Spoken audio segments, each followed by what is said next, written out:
existence of aliens is being kept hidden from the public. One man makes it his mission to discover the truth.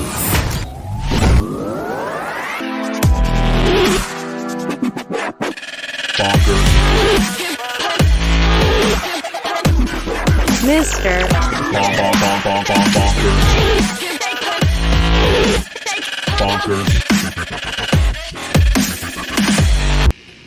And by the spring of 1979, United States Senator Harrison Schmitt of New Mexico was concerned enough to call for a conference in Albuquerque on April 20th to talk about cattle mutilations. And I began wondering again, what was going on? In the past few months, I've traveled through Wyoming, New Mexico, and Colorado exploring this mystery. I've talked with journalists, law enforcement people, ranchers, and scientists. They have shown me their photographs, their reports, and their files. In this program, you will hear the testimonies of many of these people who have been involved with this puzzling phenomenon over the past decade. Some of their statements might shock you, but they're all part of this amazing story that I call a strange harvest.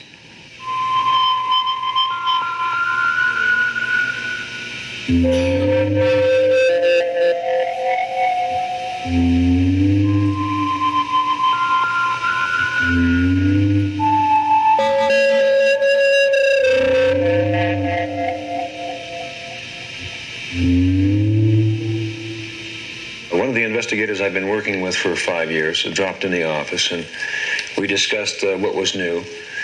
And he said, well, the thing is now, I'll tell you. He says, and I'm inclined to agree with him, that who is doing this now is very possibly creatures not of this planet. Now, that shakes you up a little bit. Creatures not of this planet. You know, you're thinking of Buck Rogers and things like this. But that's the way it is seriously right now. That it's very, very possible that these mutilations are being done by creatures from outer space. You can feel yourself even going deeper in... What you are about to hear is perhaps the first and only known eyewitness account of a mutilation. Because Dr. Leo Sprinkle is recognized as one of the world's leading authorities on cases involving UFOs and human abduction, he was contacted by the Aerial Phenomenon Research Organization in Tucson, Arizona, to do hypnosis work with this woman. Her name is Judy Doherty. On a clear moonlit night in May 1973, Judy was driving back from a bingo game in Houston, Texas. She and her mother, daughter Cindy, and brother and sister-in-law watched a strange, bright light hover in the sky. After that night, she suffered terrible headaches and anxiety. In 1978, she underwent one hypnosis session which brought out part of her unusual experience, but not all of it. She also had several psychiatric and personality evaluations, all with results in the normal human behavior range. This second hypnosis session with Dr. Sprinkle occurred on March 13th, 1980. Now you're standing outside your car. Now you're looking up. You can describe your impressions. What are your impressions?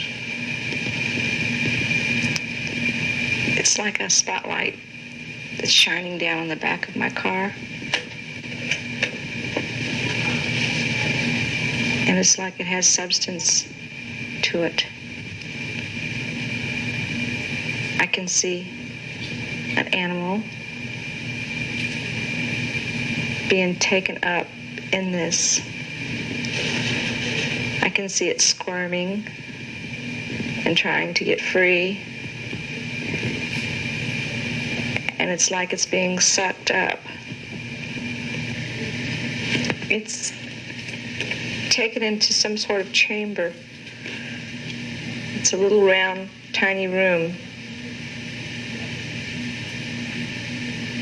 And I get nauseated at watching how they excise parts. It's done very quickly, but the calf doesn't die immediately.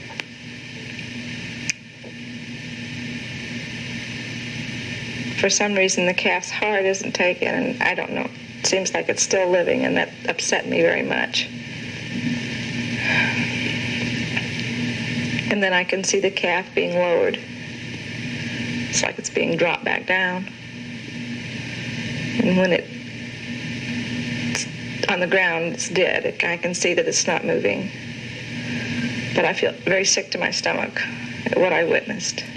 You see the animal being cut up? Yes. Mm-hmm. How is it being cut up?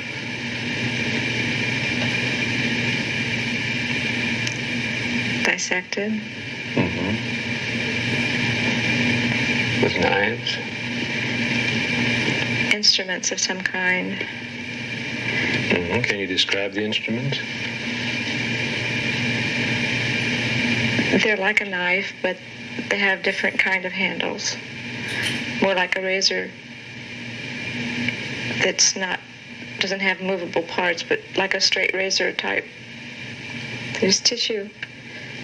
It's laid out flat and smooth. It glistens. And the needles, there's needles in it, or what appears to be like needles that may be probes, I don't know. But it has a tube connected to it. And the same thing with what appears to be testicles. Can't tell. There's a probe or a needle or something inserted. And the tube bleeding.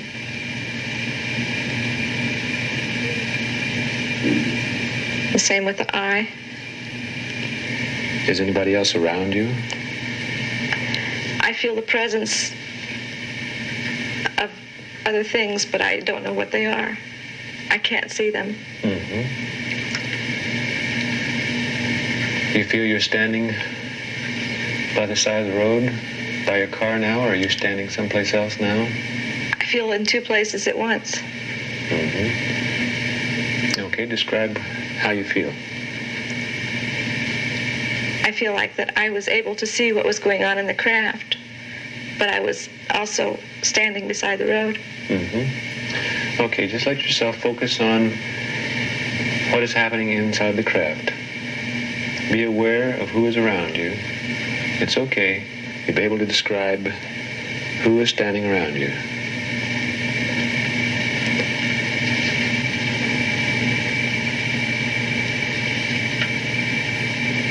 It appears to be two little men. Two little men? Mm-hmm. How do they look?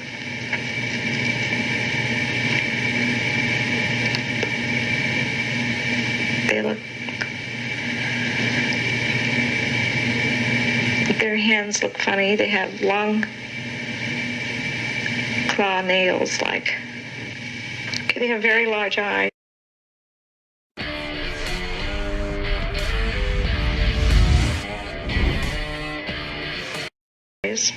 They're very hypnotic. Like, they're so big that... And they don't blink. Their eyes do not blink. It's almost like, I guess, a snake.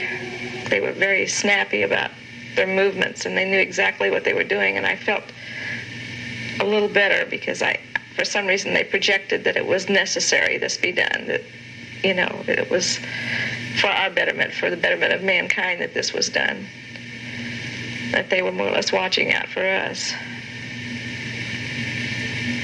So you felt better when you had that Yes. impression of not only precision, but also a benevolent or a kind attitude Right. toward people? Mm-hmm. I can't say that they were kind. But concerned? I can't even No, say you that they say were concerned. concerned. They were just like doing a job that evidently it affects them too.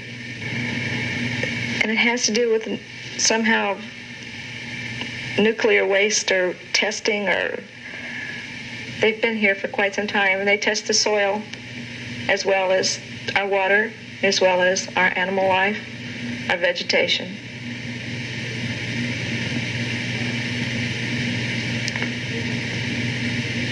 When I question why they aren't saying more, and why they can't stop it if they're so knowledgeable. Mm-hmm.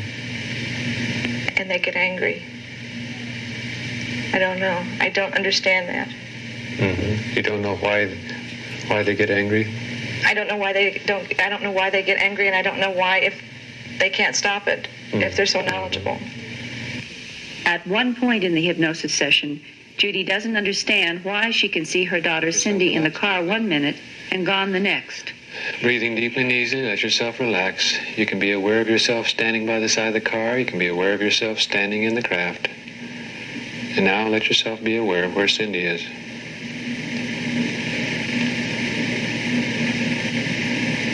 I know I have a feeling of fear. Okay, let yourself go on through the experience.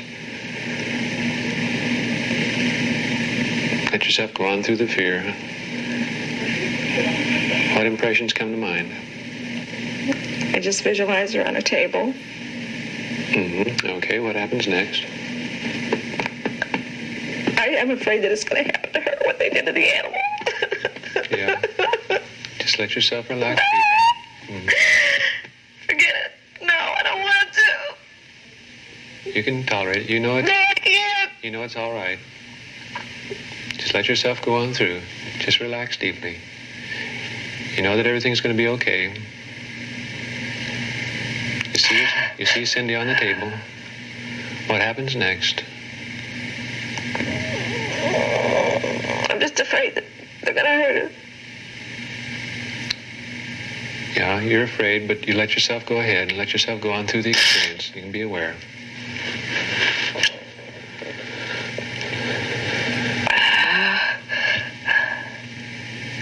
Just let yourself relax deeply. You can be aware of what happens next.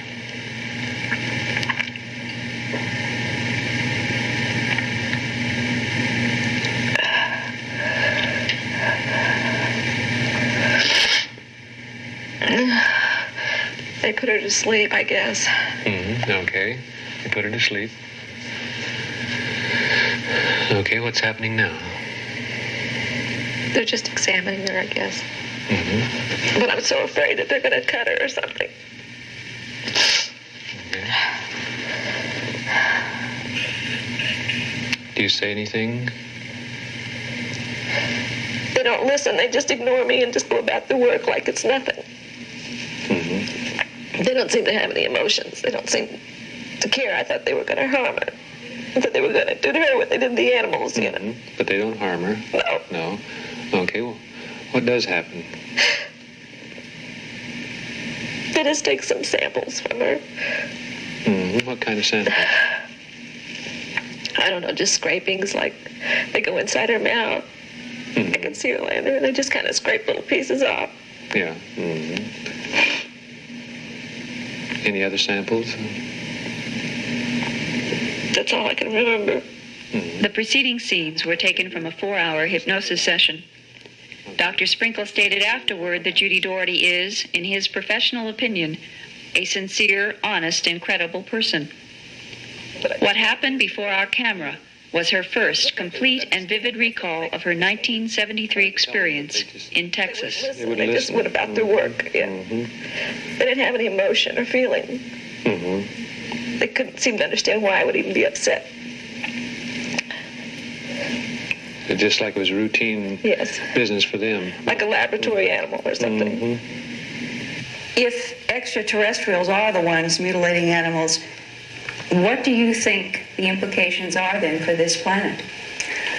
Throughout the mutilations, all of us involved have been concerned with the possibility of the mutilations going from animals to human beings. Understandable. Thank God to this point it hasn't happened. Whatever they're doing with the portions of these animals they are taking, I haven't the slightest idea. There's a reason for it. It's not haphazard.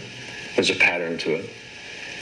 I don't know. I think it's a wait-and-see game. What else can we do? If we do have beings from outer space doing this, with the capabilities to do things like this, what can we as a human race do? If they have the knowledge and the technology that it looks like they have, we're powerless.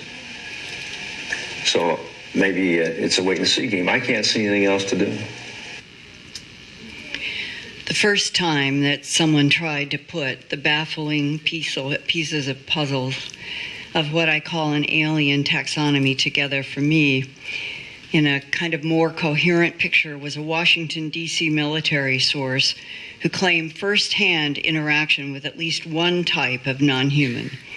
He agreed to talk with me off the record about the type that he knew as extraterrestrial biological entities that he called EBENs.